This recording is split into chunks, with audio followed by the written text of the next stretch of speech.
Have you ever been told that you shouldn't chase an art career just because you won't be able to make a living?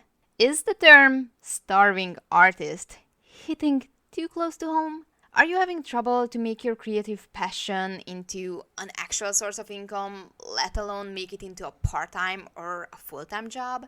For years, I used to have these issues too. But let me assure you, it is possible to become a full-time artist. And in this video, I will show you how you can do it too.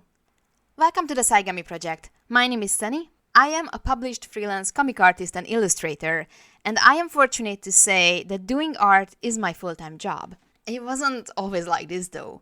I used to work all sorts of odd jobs next to trying to build my art career and trying to grasp at any chance I could get to make that breakthrough. I was young and I had no idea what my options are, so for me, it took years to get there, but guess what? You won't have to make all the mistakes I made. If you're just starting out, you have the advantage of learning from the rights and wrongs of others and have a higher chance at succeeding. And let me assure you, unlike other videos in this topic, this one will purely focus on art and not include parts like YouTube AdSense or social media income. I personally always found videos frustrating where someone claims they are making big money on their art and then share that the majority of their income comes from video ad revenue or sponsors. So this one here is for you all who are artists and not necessarily video creators and social media gurus. First of all, let's get some basic terminology out of the way. A niche is a place, employment, status, or activity for which a person or thing is best fitted. In terms of art, your niche will entail your style, choices of topics and themes, and even the medium you work with. The two kinds of income streams you can have are called active and passive income. Passive income is a type of unearned income that is acquired automatically with minimal labor to earn or maintain. Most of the time you invest the effort once into something like creating digital content package, a design, or an artwork for mass production, and from there on it has the possibility to generate regular income without you having to do anything further. Active income, on the other hand, as the name implies, is the kind of income you are actively investing time and effort into. This is the income category where you will have commissions, contracted works, creating originals for sale, and so on. Usually, active income comes with a bigger payout, however, it requires significant time investment and effort from you, while with passive income, you literally can have money dripping in while you're asleep. Now, various artists and various niches will have different options on which income category they can and should focus on. Some will rely on creating a wide variety of content set up to generate passive income. Meanwhile, others will mostly focus on active income and trying and land as many clients and projects as possible. And there are artists who are juggling passive and active income sources at a certain ratio. I personally am the latter with both active and passive income in about a 70 to 30% ratio to active. And I'm always recommending aspiring artists to explore their options with both, especially when you're just starting out. You know, the more buckets you're using to catch rain, the more water you can get. So, can anyone make money with art? Yes and no, no and yes.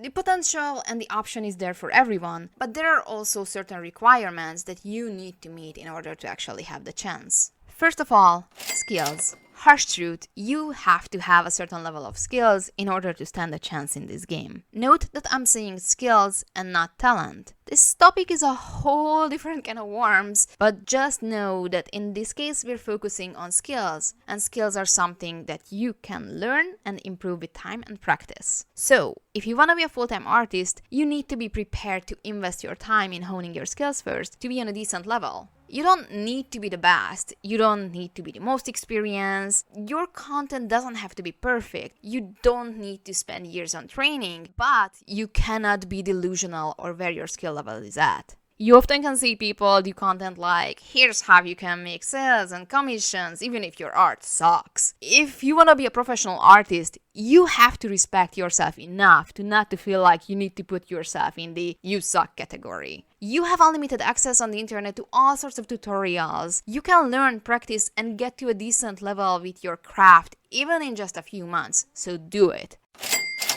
In order to sell something, there has to be a demand for it. Ideally, what you want to do is find a niche that's smaller, fitting for you, and has a high or at least high enough demand level. You can have the most gorgeous art and great prices. If your content is something people are not interested in, then you are trying to sell sand in the middle of the desert. For a long time, I used to focus on a huge and oversaturated niche, namely fan art for popular shonen manga and anime, and I was literally trying to stand out among millions. I made blips here and there, were able to land commissions and smaller projects, but I knew I will never succeed at this rate. So I started to explore niches that are way less saturated and or smaller, and more importantly, I started to look for areas with high demand. For example, instead of focusing on the popular mainstream hype, I transitioned toward 3 different niches, and it immediately changed everything. Here's a quick breakdown on my niches. Manga style comics. Drawing manga is my main niche. Creating my own comic was on the table for a long time. Now, the first book is in bookstores globally, which is amazing, but also is not enough to make a living off of. Sad, but true. So I'm also working on projects where I'm a commissioned artist for comic books or short stories and series. There's always a huge demand from writers and storytellers for artists to draw comic pages for all sorts of projects. So for me, this gives a massive percentage of my income. Sapphic content. Obviously, people yearn for more LGBTQ representation, especially coming from queer creators like myself. So this is the kind of content that brought me countless new customers and followers, while also allowing me to create content that I personally love and is very important to me. Providing art for YouTubers. There are millions of channels and creators on YouTube, and everyone tries to stand out, but not everyone has the skills to create the graphic elements themselves. So there's a huge market for artists providing services to video creators and streamers, be it animation, illustrations, design elements, emotes, or thumbnails. I personally specialize in drawing anime-style thumbnails for YouTubers, and ever since I dived into this niche, there's just no stopping in clients. Now, these 3 examples are very specific, tailored to my interests and my skills. So what you need to do is try to find yours. In the end, all 3 of these are sorts of art commissions, but at the same time, I had to go out and start catering to people looking for these specific things. Just posting a generic, hey, I do commission artworks, come and get it, kind of post is not good enough. You have to stand out and offer something more specific that people will look for. You have to offer a solution for a problem someone has. By putting things in categories and narrowing down search terms, you make yourself more discoverable and more likely to actually land clients. And here comes our 3rd requirement in. Be discoverable. It should be needless to say, but you can be the best artist out there. If people don't know about you and your services, you won't make any sales. And now comes the part where many get discouraged because they don't have big numbers on social media. Fun fact, you don't need that. Can it help? Sure, the more people are exposed to your content, the higher your chances of bringing in clients. However, social media numbers don't equal guaranteed income, especially if you have a bad conversion rate or if your followers seek a different content from you. There are many professional artists who barely have a social media followings or presence. Heck, I myself am not that big on social media compared to other artists, yet I still can make it as a full-time artist. There are a variety of ways to finding services and clients, and social media is just one of them.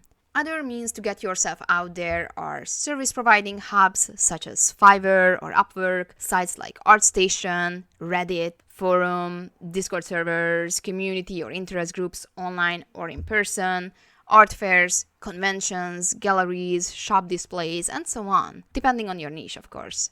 Obviously, me with my comic artworks are not aiming to get a spot in the local fine arts gallery, but I got really good conversion rates at conventions or on sites like Fiverr and Reddit. What is important that you shouldn't just settle with just one blip of putting yourself out there on people's radar. So many times I see young artists post about selling prints or merch or opening commission once and then cry that they are not making any sales. You need to market yourself and your services. Doing it once and calling it a day is not gonna do you any favors. I know not every artist is a business person or has the affinity to marketing. It definitely can feel like a hassle, but in the end, it's just another skill that you need to learn in order to do this. There are a bunch of methods you can rely on, even if you don't have a huge social media presence. But you have to be willing to put in the time and effort and not just wait for clients miraculously find you. It can happen, especially if you're up on service hubs where customers can look for artists. But if you're really serious, you don't want to leave it up to chance.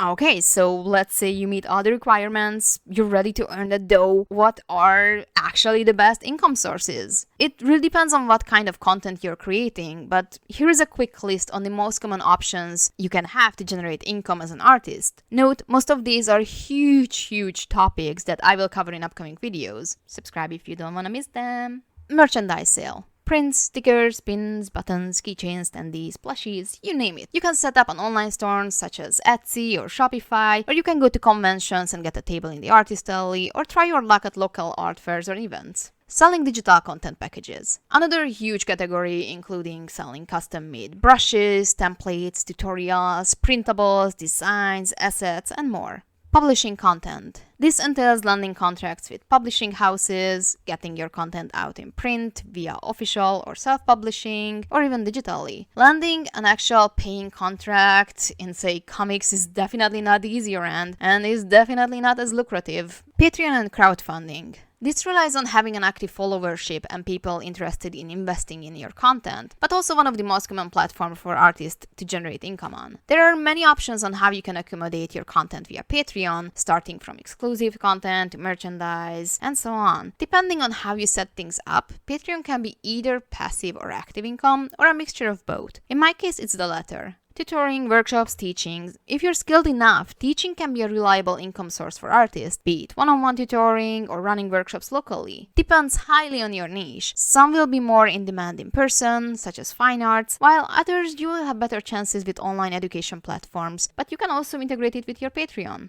Selling originals. Depending on what kind of art you're creating, selling originals can be a lucrative path, especially if you can get hooked up with a local gallery or shop, enabling local artists to display and make sales. You can also turn your originals into prints and make more out of it as a passive income. Contracts and client works, aka when someone contracts or commissions you for a project or gig. Can be anywhere from a single artwork to a whole long-term project or series of projects. If you're lucky to land the right customers, this can be one of the steadiest income source for freelancers. Outsource projects and assistance. Basically, when you work for someone or as a part of a team on a project in a certain production position. For example, you can be a flat colorist, a colorist, letterer, inker, and so on, with comics and webtoons especially. It might be a position out of the spotlight, but if you can juggle multiple projects, it can be pretty lucrative, and there's a growing demand for these positions. Naturally, I could break down these categories and look more in depth in the options, but I didn't want this video to get too long. As you can see, there's like